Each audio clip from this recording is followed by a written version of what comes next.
السميع العليم من الشيطان الرجيم. بسم الله الرحمن الرحيم. إن الحمد لله نحمده ونستعينه ونستغفره ونستهديه ونعوذ بالله من شرور أنفسنا ومن سيئات أعمالنا. من يهده الله فهو المهتدي ومن يضلل فلن تجد له وليا مرشدا. وأشهد أن لا إله إلا الله وحده لا شريك له وأشهد أن سيدنا وحبيبنا محمدا عبده ورسوله. اللهم صل وسلم وبارك عليه وعلى آله وصحبه أجمعين. إن الله وملائكته يصلون على النبي يا أيها الذين آمنوا صلوا عليه وسلموا تسليما. اللهم صل على محمد وعلى آل محمد كما صليت على إبراهيم وعلى آل إبراهيم وبارك على محمد وعلى آل محمد كما باركت على إبراهيم وعلى آل إبراهيم في العالمين إنك حميد مجيد. أما بعد. السلام عليكم ورحمة الله وبركاته. Aujourd'hui, Inch'Allah, le sujet de la khutbah concerne le cœur, la dureté et la douceur des cœurs. Le cœur est le siège de la foi ou de la perversité et de l'impiété. Et c'est ce que Allah subhanahu wa ta'ala regarde en premier chez l'homme. Le prophète sallallahu alayhi wa sallam nous dit: Dieu ne regarde pas vos corps ni vos apparences, mais Dieu regarde vos cœurs. Allah subhanahu wa ta'ala donne de l'importance au cœur. C'est là où il y a le siège de la foi. C'est le cœur qui représente la personne et non pas ses apparences. D'ailleurs, Allah subhanahu wa ta'ala ne donne aucune importance aux apparences. Et le plus important chez un être humain, c'est son cœur. Si son cœur est propre et pur, il est aimé par Allah subhanahu wa ta'ala. Et si son cœur est corrompu et impur, il est détesté par Allah subhanahu wa ta'ala. Et donc, ce hadith rapporté par Muslim nous montre l'importance que le prophète sallallahu alayhi wa sallam donne au cœur, et chacun de nous doit donner de l'importance à son cœur. Il doit commencer par réformer son cœur avant tout. Le cœur est le siège de la réflexion, de la guidée et de la foi. Le cœur est aux différents membres du corps comme un roi souverain qui commande les soldats. Tous les autres membres du corps sont des soldats et le cœur c'est le souverain ou le roi. D'ailleurs, le prophète sallallahu alayhi wa sallam nous le dit dans un hadith: il existe dans le corps un morceau de chair qui, lorsqu'il est bon, rend bon le corps tout entier, et lorsqu'il est mauvais, rend mauvais le corps tout entier. C'est le cœur, comme le dit le prophète sallallahu alayhi wa sallam dans un hadith rapporté par Al-Bukhari et Muslim. Et le jour du jugement dernier, rien ne servira. Allah subhanahu wa ta'ala nous dit: il y a une seule chose qui est importante, qui est le fait de venir vers Allah subhanahu wa ta'ala avec un cœur saint, un cœur pur. C'est la chose la plus importante. Allah nous dit dans Surat Ash-Shu'ara: le jour où ni les biens ni les enfants ne seront d'aucune utilité, sauf celui qui vient à Allah avec un cœur saint, un cœur pur, un cœur réformé. Donc celui qui doit faire un travail, le travail le plus intense, le plus important, doit être fait sur son cœur. Quand on parle du cœur, c'est pas pour négliger les obligations religieuses, les pratiques. Les pratiques sont obligatoires. La prière, le jeûne par exemple. Parce que certains peuvent comprendre, donner de l'importance au cœur, ce n'est pas négliger les autres obligations religieuses. Bien au contraire. Celui qui a un cœur pur, il adore Allah mieux. Les obligations restent obligatoires. Certaines choses que l'islam nous demande sont importantes à respecter. Mais tout ça, toutes les obligations religieuses, toutes les adorations ont comme objectif de purifier le cœur et d'avoir un cœur pur. Donc c'est pour ça qu'Allah nous dit: sauf celui qui vient à Allah avec un cœur saint. Biqalbin salim, un cœur saint, un cœur pur. les cœurs sont changeants. En arabe même, le mot qalb vient de qalaba yataqallabu, c'est changer rapidement. Les cœurs changent rapidement.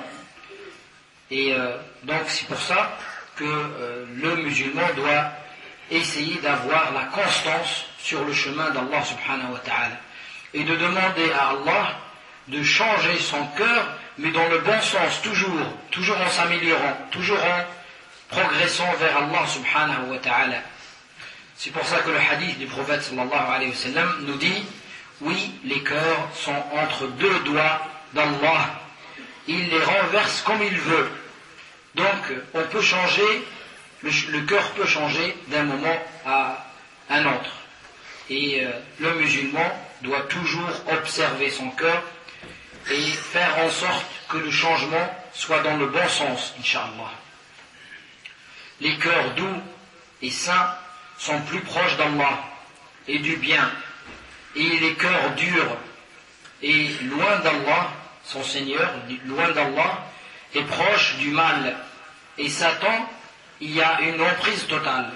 Quand on a un cœur corrompu, un cœur dur, ben c'est un cœur où Shaitan peut commander ce qu'il veut, parce que c'est chez lui. Et le cœur saint, le cœur pur, c'est le cœur où Allah subhanahu wa ta'ala peut commander ce qu'il veut, parce que son serviteur suit ce qu'il lui demande. Maintenant, quand on connaît l'importance du cœur, on va savoir quelles sont les causes qui vont nous mener vers la dureté des cœurs, pour les éviter. On sait que ces causes-là, c'est les causes pour lesquelles notre cœur va devenir dur et corrompu. Si on les évite, on aura, Inch'Allah, moins de tentations et nos cœurs se réformeront, Inch'Allah. D'abord, la première chose, c'est l'ignorance. L'ignorance de Dieu, l'ignorance de la religion. Le savoir est une lumière, et l'ignorance est ténèbres, comme dit le proverbe. Donc quand on ignore Allah, quand on ignore les commandements d'Allah subhanahu wa ta'ala, on est plus proche de Shaitan, et le cœur s'endurcit petit à petit avec l'ignorance. Mais avec la lumière de la science, quand on s'approche d'Allah, quand on connaît Allah subhanahu wa ta'ala, on lui donne sa vraie valeur, la grandeur d'Allah subhanahu wa ta'ala, la perfection d'Allah, on est plus proche de lui. Et le cœur est plus doux, plus réformé. Aussi, parmi les causes, le fait de s'éloigner d'Allah subhanahu wa ta'ala, de s'éloigner de son adoration, de s'éloigner de son livre, de s'éloigner de ses commandements.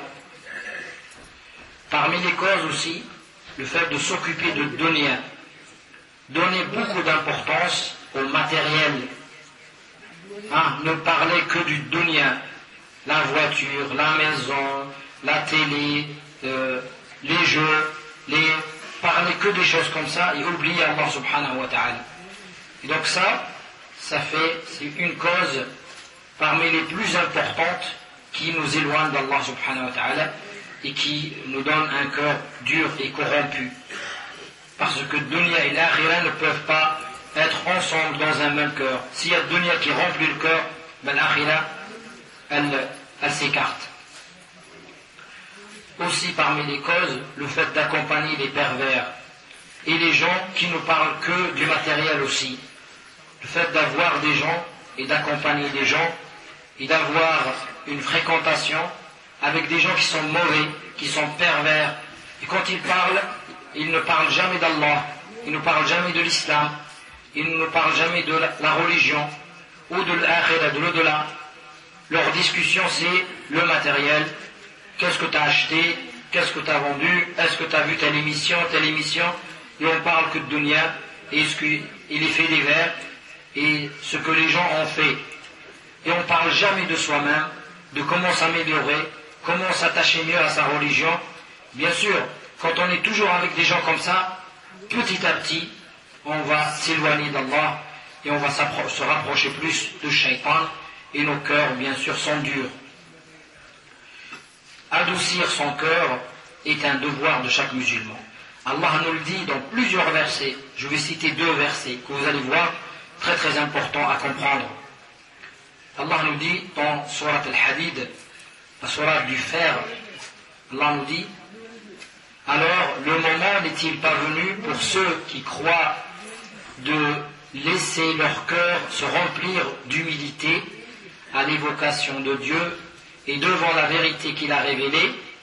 Allah nous interroge, il nous dit: est-ce que le moment n'est pas encore venu pour vous, pour que vous soyez plus proche d'Allah, vous réfléchissez un peu, vous revenez à Allah, et quand vous évoquez le nom d'Allah, vous êtes plein d'humilité devant Allah, et la vérité qu'il a révélée, le Coran, ne doivent-ils pas éviter de suivre l'exemple de ceux qui avaient reçu l'écriture avant eux? Les gens avant nous, les juifs et les chrétiens, ont reçu la parole de Dieu, bien sûr, la parole véridique de Dieu, mais ils l'ont déformée et ils se sont éloignés de cette parole. Allah nous dit: ne doivent-ils pas éviter de suivre l'exemple de ceux qui avaient reçu l'écriture avant eux et dont les cœurs se sont desséchés avec le temps? Tu oublies ton cœur, tu le laisses en proie à Shaitan, et ton cœur se dessèche petit à petit, au point que beaucoup d'entre eux devinrent pervers. La perversité s'atteint par le fait d'avoir un cœur desséché de la parole d'Allah subhanahu wa ta'ala. Allah nous dit après: sachez que Dieu fait revivre la terre après la mort. Pendant le printemps, on voit la terre revivre. Le cœur, c'est pareil. Le cœur peut mourir, mais après, il peut revivre par l'évocation d'Allah subhanahu wa ta'ala. Sachez que Dieu fait revivre la terre après sa mort. Nous vous exposons clairement les signes afin que vous puissiez en comprendre le sens. Dans Surat Az-Zumar, Surat les groupes, Allah nous dit: quel bonheur pour celui dont Dieu a ouvert le cœur à l'islam et qui détient ainsi une lumière venant de son Seigneur. Malheur donc à ceux dont les cœurs demeurent insensibles à l'évocation d'Allah. Malheur donc à ceux dont les cœurs demeurent insensibles. Ils sont tellement desséchés, c'est tellement dur, tellement morts, qu'ils sont insensibles au rappel d'Allah subhanahu wa ta'ala, au Coran et aux signes d'Allah subhanahu wa ta'ala. Allah nous dit: ceux-là sont dans un égarement manifeste. Dieu a révélé un discours sublime et un livre aux versets concordants, où alternent les promesses et les menaces, au point que ceux qui craignent Allah et qui en font la lecture sentent d'abord un frisson traverser leur corps, puis leur peau, et leur cœur s'apaise à l'évocation du Seigneur. Donc, regardez comment les vrais croyants, quand ils écoutent la parole d'Allah, d'abord, donc c'est des frissons qui traversent leur corps, et leur peau et leur cœur s'apaisent à l'évocation d'Allah subhanahu wa ta'ala. Tel est le livre de Dieu, grâce auquel il guide qui il veut. Quant à celui que Dieu égare, nul ne pourra plus lui faire retrouver son chemin. Et Allah n'égare pas les bons. Allah égare celui qui suit l'égarement. Celui qui suit les pas de Shaitan, Allah l'égare. Et celui qui veut suivre la voie d'Allah, Allah le guide vers lui. Donc l'effort en premier vient de l'être humain. Et Allah guide ceux qui veulent être guidés. Quels sont les remèdes pour avoir un cœur saint, un cœur pur, un cœur doux? D'abord, la véritable connaissance d'Allah.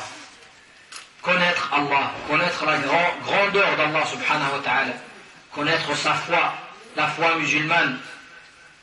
Quand on connaît vraiment Allah, on ne peut que le craindre, on ne peut que l'aimer, subhanahu wa ta'ala. Bien sûr, ceux qui ne connaissent pas Allah véritablement ne peuvent pas l'aimer, ne peuvent pas le craindre parce qu'ils ne le connaissent pas. Et donc le croyant fait d'abord l'effort de connaître Dieu dans la simplicité, mais il faut le connaître. Aussi la méditation du livre d'Allah. Allah nous a donné deux livres. Un écrit, c'est sa parole, le Coran, et un ouvert qui est l'univers. Et la méditation dans les deux livres est obligatoire. Le musulman doit méditer la parole d'Allah, lire la parole d'Allah, la comprendre avant tout, et après aussi, il doit s'aider par l'univers, les signes qu'Allah subhanahu wa ta'ala a mis dans cet univers. La grandeur de l'univers nous montre la grandeur d'Allah subhanahu wa ta'ala. La perfection de l'univers nous montre la perfection d'Allah subhanahu wa ta'ala. Et en nous-mêmes, Allah nous dit, et en vous-même, il y a des signes dans nos corps, dans notre propre vie, il y a des signes qui nous rapprochent d'Allah subhanahu wa ta'ala. Donc la méditation, c'est une forme d'adoration très importante, oubliée par certains. Il faut méditer la parole d'Allah et méditer aussi l'univers d'Allah subhanahu wa ta'ala. Aussi parmi les remèdes, l'évocation d'Allah, faire le dhikr, dire la ilaha illallah, dire la hawla wa la quwwata illa billah, dire subhanallah walhamdulillah wa la ilaha illallah wallahu akbar. Le fait de le dire, de le répéter, en ayant le cœur présent, le cœur va finir par s'adoucir à la parole d'Allah subhanahu wa ta'ala, tôt ou tard.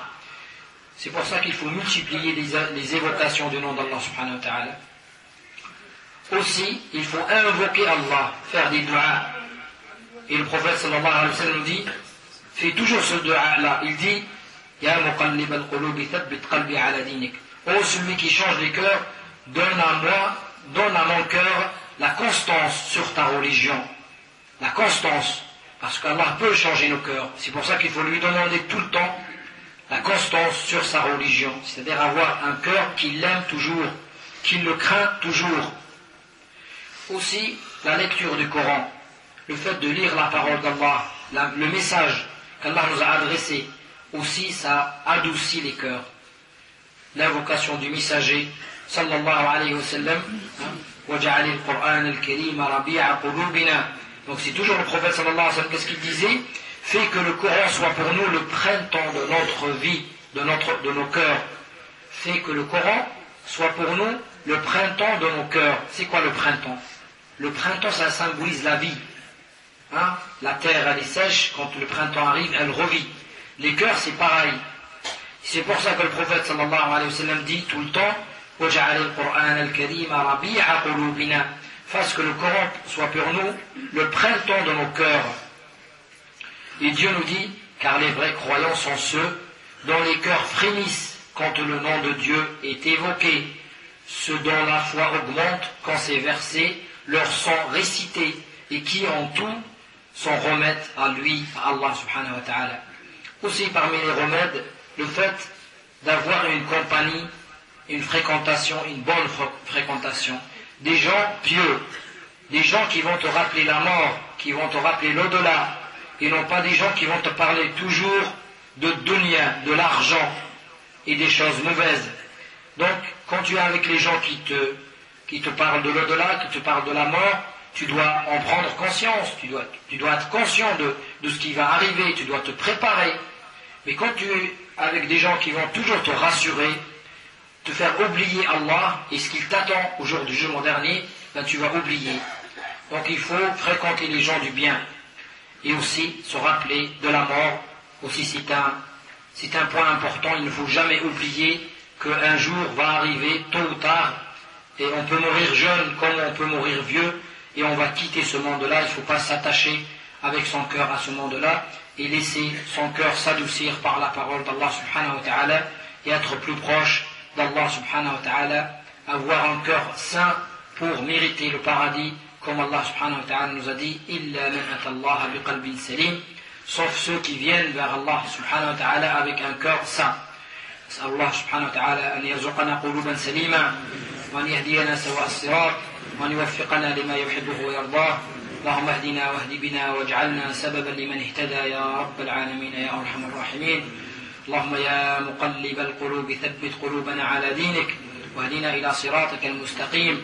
سبحانك اللهم وبحمدك نشهد أن لا إله إلا أنت نستغفرك ونتوب إليك. سبحانك اللهم وبحمدك نشهد أن لا إله إلا أنت نستغفرك ونتوب إليك. سبحانك اللهم وبحمدك نشهد أن لا إله إلا أنت نستغفرك ونتوب إليك. سبحان ربك رب العزة عما يصفون وسلام على المرسلين والحمد لله رب العالمين.